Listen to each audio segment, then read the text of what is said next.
Mr. Lester. And so we have all three of you with us during the final 10 minutes that we have here. Let's start off, Mr. Allen, by talking about this issue of gentrification and the impact that it has on Nashville itself, and then you'll have 3 minutes and you'll have 3 minutes.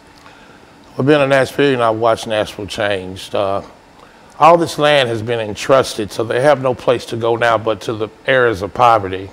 And that's through North Nashville and into East Nashville. And about 4 weeks ago on NPR, they said that they're doing gentrification in North Nashville, East Nashville, West Nashville, and South Nashville all at the same time. No other city is doing that, even though there's gentrification going on in other cities. If you go into Salem Town, which is connected to Germantown, it looks the same now. And these people, if they didn't want to sell, they have a law called eminent domain, so they will take it. North Nashville, they are building all kind of condominiums up and down Jefferson Street. They were getting ready to try to put a police station there, and they're taking it one step at a time.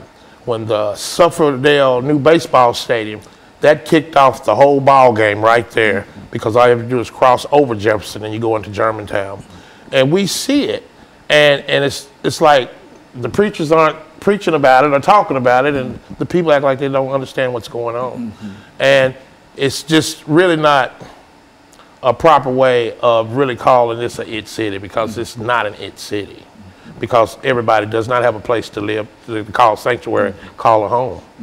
And so what we're saying, Mr. Rodriguez, in a real sense, that while we might talk about gentrification, this really has an impact upon the lives of folks who are in those areas. And I would imagine one of the solutions might be is to provide some kind of housing for the folks who are displaced. Is that what we're saying here?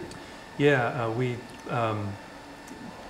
well, we need to find some way to prevent the destruction of affordable housing.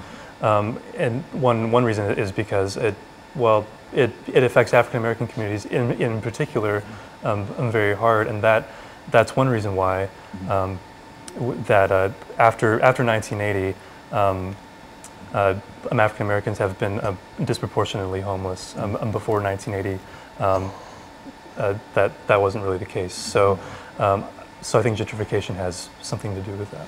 So that no matter how old the structure might be, when you remove the structure, the house itself, no matter what the conditions might have been in that house, the people still had a place to go. And when you remove the house, the people no longer have a place to go, and they are literally homeless. I guess this is what we talk about, the destruction of the homeless population. Is that what we're talking about? Yeah, it used to be a lot more common to have single room occupancy homes, different, like really lower quality homes. While not ideal, they were still something. But as urban renewal has really taken flight, that kind of housing has been destroyed in a lot of cities. Well, Mr. Lester, in view of the fact that everywhere you look, you see some kind of skyscraper going up in Nashville, which is to say that we have the ingenuity to build as many of these things as we possibly can and as fast as we possibly can. Cannot there be some kind of agreement that we can develop at least one or two of these large structures, homeless kind of structures that will allow for some of the individuals who are made absolutely homeless to have a place to lay their heads at night? Well, you point to the building of these buildings. A large part of this is tax finance. They give tax breaks to large developers, over $300 million during the period of Carl Dean, to build these places that, the theory, I suppose, is that the prosperity will trickle down. Unfortunately, it really has not trickled down. Poverty has increased dramatically in Nashville. It's, as I said, one in